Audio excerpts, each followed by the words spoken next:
Hello everyone. So, I know I said I was going to do only my personal projects on the channel, but the Citroen Ami is very different and no one's really ever done anything on YouTube about Amis, and it's quite interesting and funny at the same time. So, I'm going to do a video on the Ami today, and if you watched the last video on the Ami, you'll know that we did these little brackets for our front struts. They allow our Subaru struts to bolt into the Ami over there. I haven't put those on yet. They need to be painted. I do have a pair now.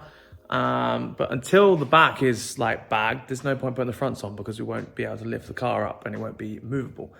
So today we're going to try and move onto the back and make a plan for the rear, because as you remember, or if you've watched the very previous videos, you'll know that we narrowed the rear arm to allow our new wheel to fit and to allow it to air out properly. So yeah, now our struts don't fit and we have to make some struts to fit.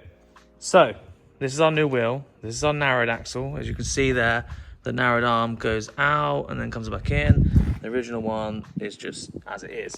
Now, the problem with narrowing the rear arms is that obviously our strut, which did mount up here, now goes from there to there. Now, obviously, we need to put the strut in this sort of area, because if we put it there, it's going to hit this frame. But that means we have to then bring it in ever so slightly up here, because our bag will touch the wheel. So we've got not a lot of room to play with. So we need to move it over an inch, which means I'm going to have to make a new bottom brace on this lower control arm to bolt the new lower strut mount in. And then on the top here, I'm going to make another bar that comes from the chassis up here, just straight down onto there, make that bar basically double the width, and then we're going to make another eyelet that then welds to both of these. Cut this original one off because it's going to be in the way, and then obviously replicate that on the other side. Winner, winner. Let's start getting a bar made up to go into this little section here, and then we can start planning on where to put the bottom half. Another thing to figure out is this loom. This loom needs to be like cable tied up out of the way. Ideally, he wants to come through that little hole there, but there's not really enough room to do that. So we might have to just, you know, take this extra casing off because it's a lot smaller, and then proper squeeze it in there. But we'll figure that out when it comes to it. Wiring can always be moved, but yeah, let's go.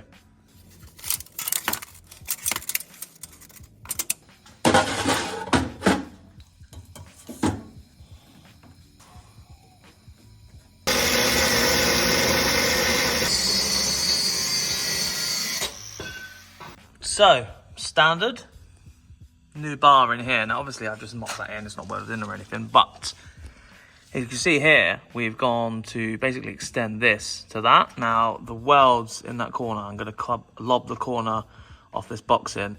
And this will probably be stitched down the middle, as well as obviously around these edges here, just so it brings these two pieces together.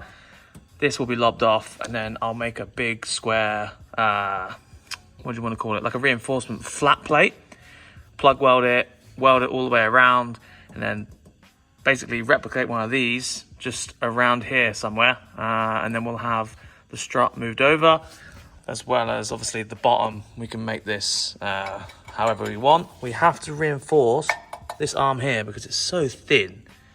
These actually crack along this edge here, even on standard Ami stuff. And with our custom drop plate, you know, the leverage point of this bit here is a lot higher, so it's more likely going to crack there if we don't reinforce it. So reinforce this bit, reinforce that bit around the back, just make it strong, and yeah, get it sorted. But I think this is the plan that we're going to do: front and rear, no, left and right on the top edge. Simplify it, make things easier for us, because we have a double eyelet shock or bag strut that is going to fit in this little area. It's going to be very tight, like very tight, but it's the best thing and best scenario that I can think of on getting this car bagged on the back with our narrowed axle and stuff. So tight is good, but tight is also scary. So without further ado, let's make one of those on that side, and then get this car on the ramp and strip it down. lob the corners off of those so a weld can sit in that little recess. Same again on the bottom down there. I've got to cut this bracket off because this doesn't sit flush against the metal all the way along because the shock mount is just overhanging. So that needs to go on there, and then we need to make new ones of these, right? So I've already started making them. These actually on here like that, so it brings the shock out ever so slightly. So we're going to go for the same height of where it is, but just bring it out a little bit because the bag will sort of hit around here if we don't bring it out. So this is like the first mock-up. Going to make 4 of these in metal and then sort of lob these off and put the actual bag strut in there and see if we are winners.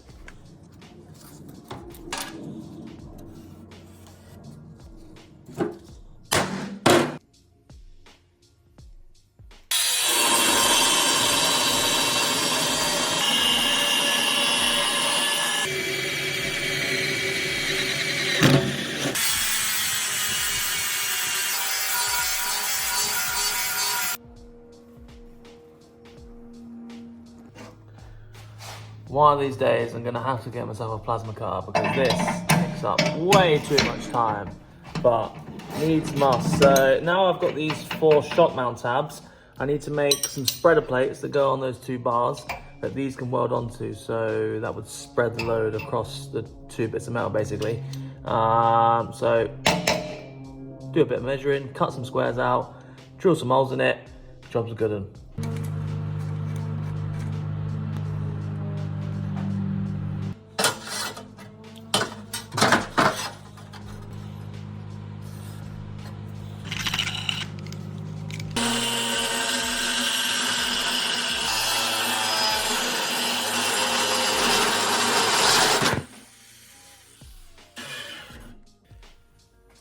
So, spreader plates here. Here's our new shock mounts. They're going to go on there, somewhere along there.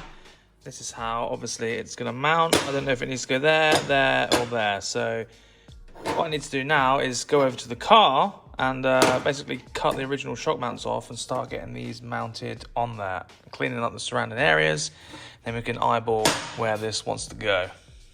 And where this top shock mount lands is going to determine where the lower shock mount lands. So as long as we've got clearance between the bag and the chassis, the bottom we can put wherever we want. So this is also like an eyeballed, you can just sort of make it up as you go along really. As long as we've got a little bit of clearance, there's no real set measurement to do so. So let's crack on.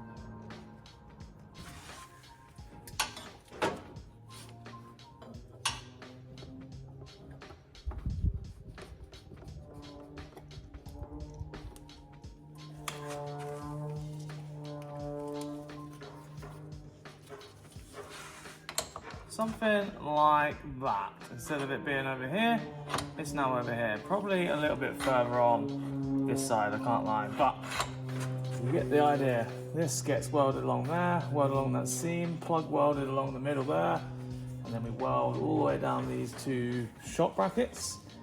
And that is our new location for where our shock wants to land. So I'm going to get the welder out, give it some tacks in there, make sure that's flush there and there. Get a weld down there, some stitches behind here, and then I'll put this plate on over the top. So yeah, let's do some welding.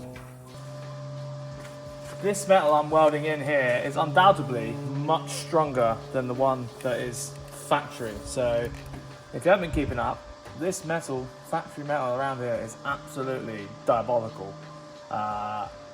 Is this gonna weld badly? I don't know. This is the first time I'm trying to weld to it. So yeah, let's go. Wish me luck.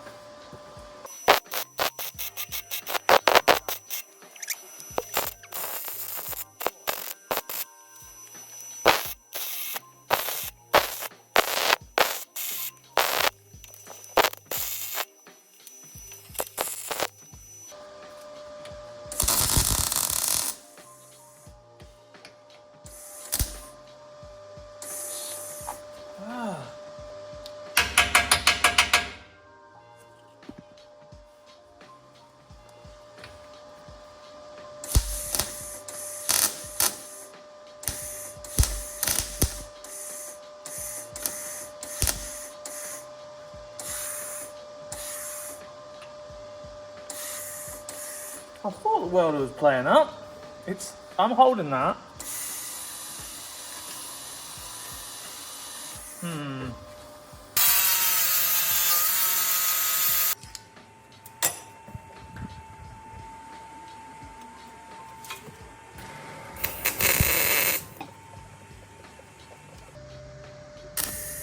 What?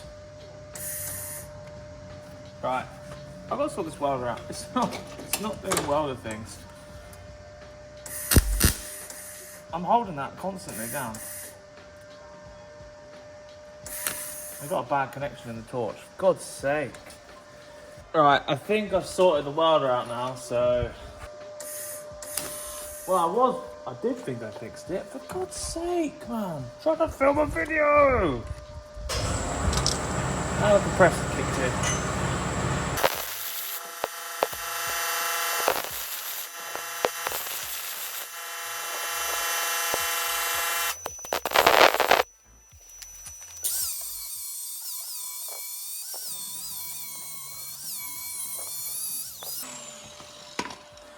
Right, plug welded on there. I think I'm going to wait until the welder is fully back in action before I final weld these bits down here. I don't know what's happening to it, but the torch is basically, I'm holding it constantly and it's coming out in like short bursts as if it's got a broken connection. So I'm going to try and fix the welder because it's a Monday afternoon and I need to finish this video. And this is not a finished video. Bag strut in. Shock tab just tacked in for now. We've got clearance to the bag there, we've got clearance to the wheel there. This little loom is moving out the way. We pulled it out just enough so it clears the chassis here. Happy days. Now I just got to replicate that onto that side and then we'll go down here and we'll relocate the bottom shock mount as well. Got the welder to start working. I'm not quite sure what was happening, but I think I sorted it. So that's welded on, and now let me replicate this side. That was alarming. Just leant on this and then pulled the pump out of the screen wash bottle and it literally got soaked. No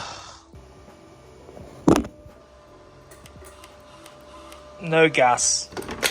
That's the end of the day. The funny thing is that gasless weld is probably a lot better than 90% of the welds on the rest of the chassis on the Ami. Yeah, bad car, but that now leaves me in a little bit of a predicament because it's literally 5:30 and I obviously can't get gas now and I have to go get gas first thing in the morning, weld the shock tab on and then I can move it around because I have a custom coming in at 9 AM in the morning and I need this car to be moving. But you get the gist. The Ami is going to have a pair of shock mounts on it as of tomorrow. This will be the end of this video now. It's probably a little bit of a short one, but just what it is, Monday morning. That's what we're doing today.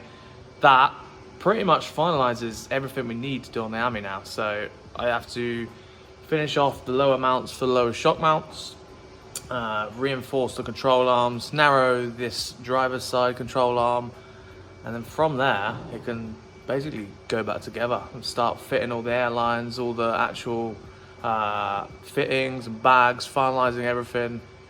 Just actually get it bagged on the floor and then figuring out what's going to be causing us headaches, because there's no doubt going to be plenty of headaches with this car because it is a headache of a car. I'm looking at one right now. That little box there, we don't have it on the passenger side. Well, that's the driver's side actually. That box there houses the cable for the charging point, so you literally throw all the excess cable in that little box. Now we might have to basically trim that box out and put like a sheet of metal in to just make that box a little smaller so the wheel can basically go up there, but we'll cross that bridge when it comes to it. We'll probably have to cut it on this top line here, take like 1.5 inches out of it, glue it back together. I'm not quite sure, but it only houses a cable, so it's not the end of the world, but I think that's what's going to stop us from airing the car out fully. But as a whole, progress again on the Ami. A lot of procrastination, but we're actually getting somewhere, which is good because it's been here way too long.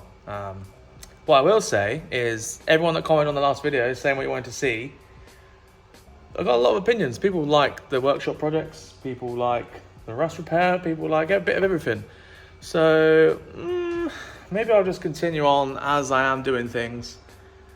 Bit of work, bit of personal projects, bit of everything like I was doing, and just continue on what I am doing, because people seem to enjoy it. I had a lot of comments on there. I didn't reply to all of them because I have had a busy weekend away, so I will get back to them as soon as I can. I appreciate everyone that does comment, because I seem to get quite a lot of them. It's a busy lifestyle, but yeah, we're getting somewhere. Hope you enjoy the video of the AMI. Subscribe. We hit 22,000 now. We had a big jump when we got all those barn find cars. There was a small segment in between April and now where it slowed down a bit. So subscribe. Make sure you subscribe. Makes everything a lot better for me. So yeah, appreciate it. Thank you very much. Have a good evening. Enjoy the rest of your week. I don't know what Friday video is going to be yet, but I'm sure I'll figure it out. So yeah, see you soon. Bye.